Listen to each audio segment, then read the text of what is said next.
आपके साथ हेमा सिंह। जहां एक तरफ टेक्नोलॉजी की बढ़त हो रही है, वहीं उसी के साथ कदम से कदम मिलाकर हर क्षेत्र में प्रदूषण अपना स्थान दर्ज करा रहा है। तो टेक्नोलॉजी पर तो सभी ध्यान दे रहे हैं, क्या युवा प्रदूषण पर ध्यान दे रहे हैं? मुद्दे से जुड़ने के लिए आइए चलते हैं हम हमारे संवाददाता शुभम के पास। आपको बताएंगे कि युवा कितना जागरूक है इस प्रदूषण के प्रति। आइए चलते हैं।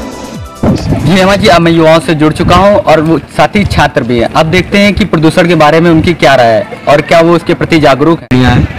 इन्हें क्या करना चाहिए कि प्लांटेशन करना चाहिए, जिससे कि आजकल हमारे वातावरण में सबसे ज़्यादा पेड़ पौधों की डिमांड्स कम हो गई हैं। जैसे कि सोसाइटीज डेवलप होती जा रही हैं, पेड़ पौधे बहुत कम हो गए, जिससे ऑक्सीजन का लेवल भी धीरे धीरे डाउन हो रहा है, जिसकी वजह से हम लोगों को बहुत सारी बीमारियां देखने को मिल रही हैं। और करने के लिए सबसे पहले ह्यूमंस को ही आगे आना पड़ेगा और पूरी वेल सोसाइटी को क्लियर करना पड़ेगा। पहले ये वेल एजुकेटेड होंगे तो हमारे जो भी पॉल्यूशन है तभी ये दूर हो। जो जनरेशन है बहुत अवेयर है पॉल्यूशन को लेकर, लेकिन क्या है आजकल बहुत सारी इंडस्ट्री हैं, बहुत सारी ऐसी चीज़ें हैं जो हमारे लैंड को पॉल्यूटेट कर रही हैं, एयर को पॉल्यूटेट कर रही हैं। आजकल व्हीकल्स इतने हो गए हैं कि मतलब बहुत ज़्यादा एयर पॉल्यूशन हो रहा है, जिसकी वजह से अस्थमा वगैरह इतनी सारी डिजीज हो रही हैं। पोल्यूशन के बारे में आपका क्या कहना है? देखो, पोल्यूशन के बारे में मेरा क्या कहना है, यहाँ हर चीज सबको दिख रहा है कि कितना पोल्यूशन हो रहा है इंडिया में। लोगों के दिमाग तक में तो पोल्यूशन हो रहा है, गाड़ियों से धुआं निकल रहा है, लेकिन फिल्टर की जांच तो नहीं करवा सकते ना वो लोग। अगर इतना करवा लेंगे तो थोड़ा जागरूक हो सकते हैं। ये थी आज की युवाओं की सोच और समाज के बाकी मुद्दों के लिए देखते रहिए युवा नजर। प्रदूषण में बच्चों के साथ हो रहा खिलवाड़, कब तक ऐसा प्रदूषण हमारे चारों ओर फैलता रहेगा? जहरीली बीमारियों का कारण है ये बढ़ता प्रदूषण। पंछी भी विलुप्त हो रहे हैं इनके कारण। इस समय सीआरपीएफ के निकट आरकू कॉलेज के पास पहुंच चुके हैं। वो आरकू कॉलेज जहां पर फैक्ट्रियों के चारों बीच में घिरा हुआ है। यहाँ के बच्चों पर शारीरिक रूप से और मानसिक रूप से जो प्रदूषण से प्रभाव पड़ता है उसके बारे में आज लोगों से जानकारी लेते हैं। चलिए तो हम बात करते हैं यहाँ के कॉलेज के डायरेक्टर और रजिस्ट्रार सर से।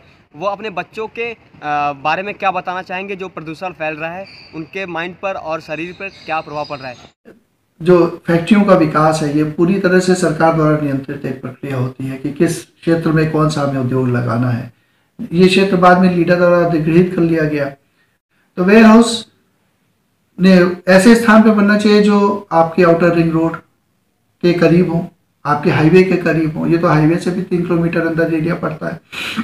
और उसमें भी जो वेयर हाउस बन रहे हैं वो जो लिंक रोड है उससे अंदर आने वाले चकमाक पे बन गए हैं, जो पूरी तरह से निश्चित रूप से अवैधानिक ही हैं। लेकिन अब बस ये हम अपने प्रशासन की अकर्मण्यता कहेंगे कि वो इन चीज़ों पे चेक नहीं करती और जब ये एक बड़ी समस्या बन जाती है तब इस पे ध्यान देती है। जरूरी नहीं कि वेयर हाउस किसी तरह का प्रदूषण उत्सर्जित करे। निश्चित रूप से वेयर हाउस से प्रदूषण नहीं उत्सर्जित होता है, लेकिन बहुत तरह के इनके जो वेस्ट पैकेजिंग मटेरियल होते हैं जिसको डिस्पोज ऑफ करने की कोई व्यवस्था नहीं, उसको सड़कों पे फेंक देते हैं। और सबसे ज़्यादा जो अव्यवस्था है वो ये है कि हर तिरछी गाड़ियाँ और सैकड़ों की संख्या में आके वो रोड को बाधित कर देती हैं। और आप रोड चाहे जितनी अच्छी बनाएं, क्योंकि आप तो अपने संसाधन से बनवा रहे हैं, इतने भारी वाहन आते हैं कि वो उसको डैमेज कर देते हैं। तो जो एक दूसरी तरह का प्रदूषण है कि बच्चे स्वतंत्र होकर, बच्चे सुरक्षित महसूस करके उस रास्ते पे चल सकें और प्रफुल्लित होकर विद्यालय में आनंद लें, वो नहीं रहता। बच्चे जब निकलते हैं तो उनके अंदर एक तनाव रहता है कि पता नहीं कौन सा वाहन आया और उनको चोटिल ना कर दे। तो जाहिर सी बात है कि पवित्र जो काम हम करते हैं उनके लिए वातावरण में हम पवित्र करते हैं। जैसे हम पूजा करने के लिए जाते हैं तो हाथ पैर धो के जाते हैं, घर को साफ रखते हैं, उसके चारों तरफ साफ रखते हैं, हम जूते चप्पल उतार के बाहर जाते हैं। इसी तरह से शिक्षा जहाँ पर दी जा रही हो, वो चाहे प्राइमरी एजुकेशन हो, चाहे इंटरमीडिएट एजुकेशन हो, चाहे यूजी और पीजी लेवल की एजुकेशन हो, शिक्षा के लिए भी वातावरण पॉल्यूशन फ्री होना चाहिए। आने जाने के लिए अगर पॉल्यूशन फ्री होगा तो हमारे बच्चे स्वस्थ रहेंगे, स्वस्थ रहकर वो जो शिक्षा ग्रहण करेंगे उसकी बात ही कुछ और होगी।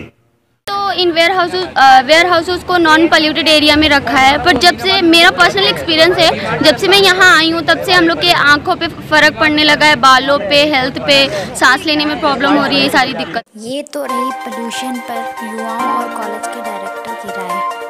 अब आप भी पोल्यूशन को कम करने के लिए अपनी भूमिका निभाइए। इसी के साथ विदा लेते हैं। आप देखते रहिए युवा नजर, देखते रहिए युवा नजर हमारे